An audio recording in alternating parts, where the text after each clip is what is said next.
शीर्षक, वो पागल संत जिन्होंने काटा एक महिला का। आखिरी पॉइंट तक रुकिए, एक ऐसी कहानी जो आपके रोंगटे खड़े कर देगी। दोस्तों, आज हम बात करेंगे तारापीठ के बमाखेपा की एक ऐसे संत जिनका पागलपन देखकर दुनिया दंग थी और जिनकी एक हरकत ने सबके होश उड़ा दिए। आखिरी पॉइंट में एक ऐसी घटना है जो आपके दिमाग को हिला देगी। एक साधिका के साथ हुआ वो वाकया जिसे सुनकर आप हैरान रह जाएंगे। अगर आपने वो मिस किया तो इस वीडियो का असली मजा अधूरा रह जाएगा। तो आखिरी पॉइंट तक रुकिए क्योंकि वो आपके होश उड़ा देगा। बमाखेपा कौन थे?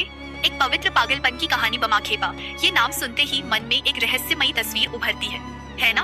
बंगाल के बीरभूम जिले में जहाँ घने जंगल और श्मशान की डरावनी दुनिया बसती है, वहाँ तारापीठ में बमाखेपा ने अपनी साधना की। बीरभूम का नाम आया बीर से, यानी जंगल, और यहीं तारापीठ में ऋषि वशिष्ठ ने माँ तारा की सिद्धि हासिल की थी, जो 10 महाविद्याओं में दूसरी है।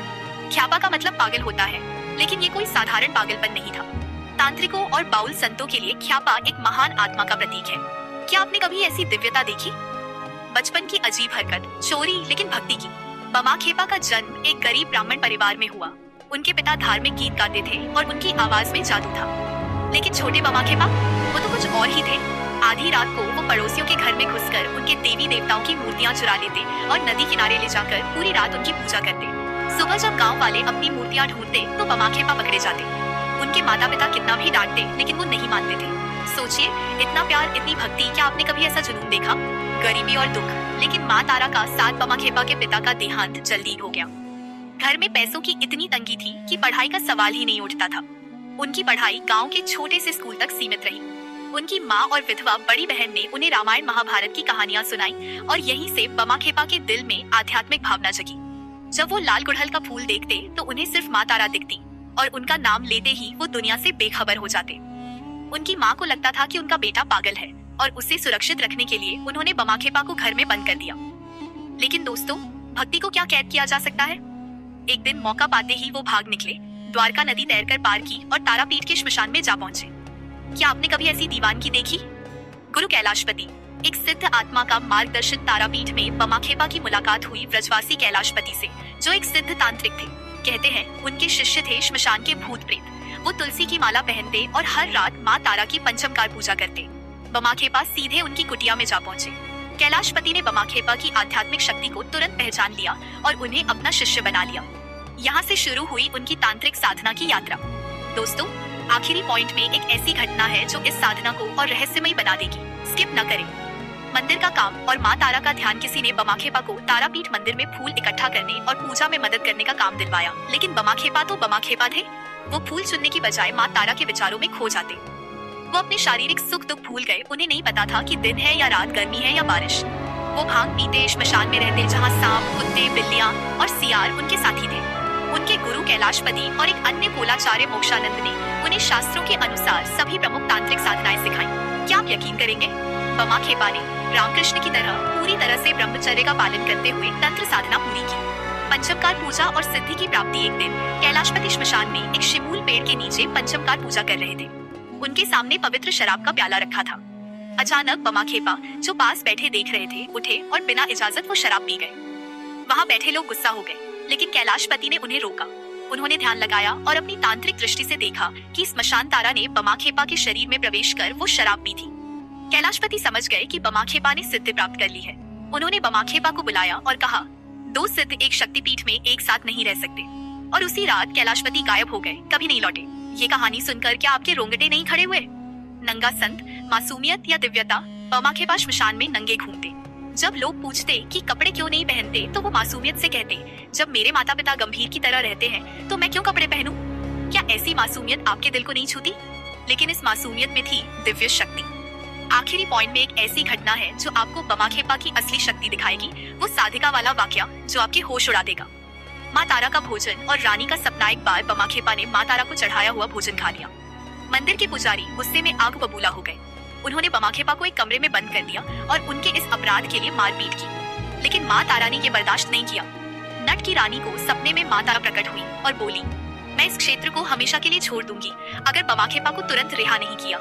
रानी ने तुरंत बमाखेपा को रिहा करवाया। दोस्तों, ये थी माँ तारा और बमाखेपा का वो अटूट रिश्ता जो दिल को छू जाता है। तांत्रिक साधना के 3 प्रकार। पशु, वीर और दिव्य तंत्र में साधकों के 3 प्रकार होते हैं। पशु, जो अपनी इंद्रियों के गुलाम होते हैं, जैसे जानवर। वीर जो अपनी पशु प्रकृति पर विजय पाने की साधना करते हैं, और दिव्य जो पूरी तरह ईश्वर में लीन हो जाते हैं। बमाखेपा थे दिव्य साधक। उनके लिए कोई नियम नहीं था, क्योंकि उनके हर कर्म में स्वयं मां तारा थी। वो सबसे पवित्र संत थे, सबसे बड़े सिद्ध। क्या आपने कभी ऐसी शक्ति की कल्पना की है? बमाखेपा की चमत्कारी शक्तियाँ, बमाखेपा की ख्याति दूर दूर तक फैल गई। लोग उनके आशीर्वाद के लिए आते, गरीब किसान भांग चढ़ाते, और बमाखेपा का आशीर्वाद उनकी फसल को चमत्कारी रूप से बढ़ा देता। एक बार एक मरता हुआ आदमी उनके पास लाया गया। बमाखेपा ने उसका गला पकड़ा और चिल्लाए, तू संतुष्ट हुआ अब सारे पाप करके? अब उठ और चला जा। और यकीन मानिए, वो आदमी उठा, खाना पीना मांगा और स्वस्थ होकर घर चला गया, शायद और समझदार बनकर। लेकिन सब इतने भाग्यशाली नहीं थे। कुछ घमंडी नौजवानों ने बमाखेपा का मजाक उड़ाया, क्योंकि वो आवारा कुत्तों के साथ खाना बांटते थे। बमाखेपा ने उन्हें छुआ और उन्हें भयानक भैरवी रूप दिखे। वो डर के मारे भाग गए, कभी लौटे ही नहीं। एक और चमत्कार। मंत्र की शक्ति। एक बार एक पुजारी जो बमाखेपा की चमत्कारी शक्तियों के बारे में सुन चुका था, एक बहुत अमीर बीमार आदमी को उनके पास लाया। पुजारी को लगा कि अगर बमाखेपा उसे ठीक कर देंगे तो उसे बड़ा इनाम मिलेगा। लेकिन बमाखेपा ने उस मरीज को देखा, बस फट मंत्र बोला और वो आदमी मर गया। पुजारी गुस्से में चिल्लाया, लेकिन बमाखेपा ने शांत स्वर में कहा, मैं जिम्मेदार नहीं हूँ, ये माँ थी जो मेरे जरिए बोली। क्या ऐसी शक्ति आपको हैरान नहीं करती? आखिरी पॉइंट में वो साधिका वाली घटना और भी चौंकाने वाली है, स्किप न करें। विवेकानंद और बमाखेपा।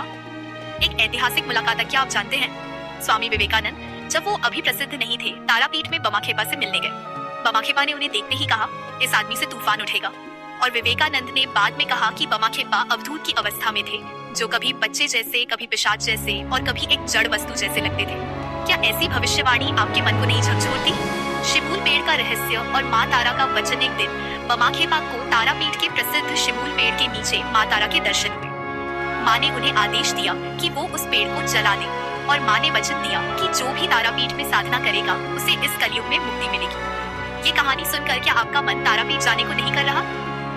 आखिरी पॉइंट, वो चौंकाने वाली घटना। दोस्तों, अब आता है वो पॉइंट जिसके लिए आपने पूरा वीडियो देखा। ये वो कहानी है जो आपके होश उड़ा देगी। एक साधिका बमाखेपा के पास आई और तांत्रिक साधना के लिए उनकी भैरवी बनने की इच्छा जताई।